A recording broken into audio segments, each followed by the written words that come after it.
তো এই তো আজকে আবার জিলাপি বানাচ্ছি। তো আজকের জিলাপির ডোটা আমি শুধুমাত্র আটা দিয়ে বানাইছি, আটা দিয়ে গুলে বানাইছি।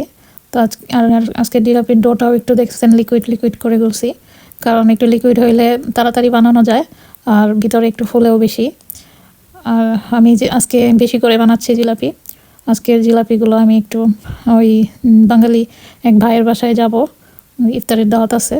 তো ওই ভাই ভাবির জন্য একটু জিলাপি নিয়ে যাবো বানায়া, তো এর জন্য একটু বেশি করেই বানাচ্ছি। তো জিলাপির ডিজাইনগুলো এত সুন্দর দেখা যাচ্ছে না, কিন্তু এমনি খাইতে ভালোই হয়েছে, খাইতে খারাপ হয় নাই। এই তো বড় বড় করে বানাচ্ছিলাম আমি, তাড়াহুড়া করে, টাইম হয়ে গেছিলো, এর জন্য আমি একটু বড় বড় করে বানাচ্ছিলাম। আর ডোটা একটু লিকুইডও হয়ে গেছিলো। পরে যেহেতু আমি রেশমি জিলাপিও করছিলাম, তো রেশমি জিলাপির জন্য আমি তো বোতলে একটা ছিদ্র করে নিয়েছিলাম, ছোটো বোতলে। তো ওই বোতল দিয়ে বানাইতেছিলাম আর কি। তো ডোটা একটু লিকুইড হওয়ার কারণে আমি বোতল দিয়ে ইজিলি বানাইতে পারতেছিলাম, বেশি প্রেশার করতে হইতেছিল না, ধরার সাথে সাথেই বোতল থেকে পড়তেছিল। তো এই তো বোতল দিয়ে আমি যেগুলো বানাইছিলাম, বোতলের ছিদ্রটা একটু ছোট ছিল। তো এগুলো হচ্ছে রেশমি জিলাপি, বোতলে যেগুলো বানাইতেছিলাম। তো রেশমি জিলাপিগুলো অনেক মজা হয়েছিল। আর এই তো একটা একটা করে আমি বড় বড় করেই বানাইতেছিলাম, আমার কাছে তেমন বেশি টাইম ছিল না। আর জিলাপি দেখা গেছে সবসময় বারবার বানাইতে ভালো লাগে না, তো আমি যতটুকু বলছিলাম প্রায় সবটুকুই বানিয়ে নিছি। তো হয়তো একে একে সবগুলো জিলাপি বানিয়ে নিচ্ছিলাম, আর এদিক দিয়ে আমার যাওয়ারও টাইম হয়ে যাচ্ছিলো। তো এই তো আমি সবগুলো জিলাপি বানিয়ে নিছি। তো এক বক্স এখানে, এই তো এইগুলো রেশমি জিলাপি ছোটোগুলো। তো এই তো দেখেন জিলাপির ভিতরটা কত রসালো হয়েছে। আর এই তো এক বক্স আমি নিয়ে নিছি ওই ভাই ভাবিদের জন্য। আর এই তো এগুলো হচ্ছে রেশমি জিলাপিগুলো।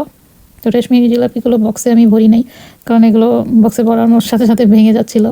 তো এর জন্য আমি বড়গুলোই নিয়ে গেছি বক্সে ভরে। তো এই তো ওয়েদারটা এত খারাপ ছিল, সারাদিন বৃষ্টি ছিল। তো আমরা যখন গেছিলাম, আমরা বের হয়েছি, তখন এরকম মেঘলা মেঘলা ছিল আকাশটা, অন্ধকার অন্ধকার। তো এই তো পাহাড়ি রাস্তা দিয়ে যাচ্ছি। তো আমরা যেখানে থাকি সেখানে প্রচুর পাহাড়, রাস্তাগুলো অনেক উঁচু নিচু। এই তো অনেক উঁচুতে উঠতেছি আবার নামতেছি এরকম। তো এই রোজার মাঝে আমার এই হচ্ছে প্রথম কারো কোনো বাঙালির বাসায় ইফতারের দাওয়াত পাওয়া। এই ভাই বউ আনছে বেশি দিন হয় নাই, মাত্র কয়েক মাস হয়েছে ভাবি আসছে। তো আগে ব্যাচেলারই ছিল, তো এর জন্যই হচ্ছে যাওয়া। আর আমাদের বাসা থেকেও ভাইয়ের বাসা অনেক দূরে, প্রায় গাড়ি দিয়ে যাইতেও 10-15 মিনিট লাগে।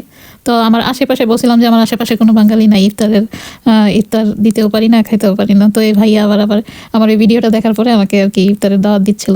তো এই তো ভাইয়ারাও একদিন আমাদের বাসায় ইফতার করছে, ভাই ভাবি। তো আমরাও তাদের বাসায় গেলাম ইফতার করতে। এই তো ভাবি অনেক আয়োজন করছিল, বুট বড়া, সমোসা, আলুর চপ, বেগুনি, তারপরে বিফ বিরিয়ানি, অনেক প্রকারের ফ্রুটস ছিল। তো এই তো পর্তুগালে হয়তো এই প্রথম আমি কারো বাসায় ইফতার করলাম, কারণ আশেপাশে তেমন কোনো বাঙালি নাই। বেশিরভাগই বাঙালি যারা আছে ব্যাচেলার, ওয়াইফ নিয়ে থাকে না। তো এই ভাই ওয়াইফ নিয়ে আসাতে এবার দাওয়াত পাইছি। তো এই তো প্রথম কারো বাসায় ইফতার করলাম। তো ভাই ভাবিও আমাদের বাসায় ইফতার করছে, ওইটার ভিডিও করা হয়নি আমার। তো সবাই ভালো থাকবেন, আমার ভিডিওটা কেমন লাগলো কমেন্টস করে জানাবেন। আজকের মতো আল্লাহ হাফেজ।